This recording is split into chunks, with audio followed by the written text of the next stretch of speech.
தென்காசி நாடாளுமன்ற தொகுதியில் அதிமுக வேட்பாளரும் புதிய தமிழகம் கட்சியின் நிறுவன தலைவருமான கிருஷ்ணசாமி போட்டியிடும் நிலையில் பல்வேறு இடங்களில் தீவிர பிரச்சாரம் மேற்கொண்டு வருகிறார்.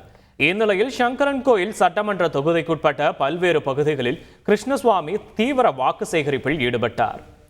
தேர்தல் பரப்புரைக்காக சங்கரன்கோவில் பகுதியில் உள்ள வீரநாபுரம் கிராமத்திற்கு சென்ற கிருஷ்ணசாமிக்கு பொதுமக்கள் சார்பில் உற்சாக வரவேற்பு அளிக்கப்பட்டது. சிறப்பான வரவேற்பு தந்த அத்தனை பேர்களுக்கு நன்றி நன்றி. அடுத்து செம்மட்டியாவரம் போனோம். அடியா சூப்பர் சூப்பர். 19 அடிவாட்ட போகணும்னு போயிடக்கூடாது. 19 என் வீட்டுல கைத்தறி ஏதும் போயிடக்கூடாது. இத்தனை ஓட்டு போட்டோம். இத்தனை சின்னம் இரட்டையில சின்னம். நன்றி நன்றி. அடுத்த பாயிண்ட் செம்மட்டியாவரம்.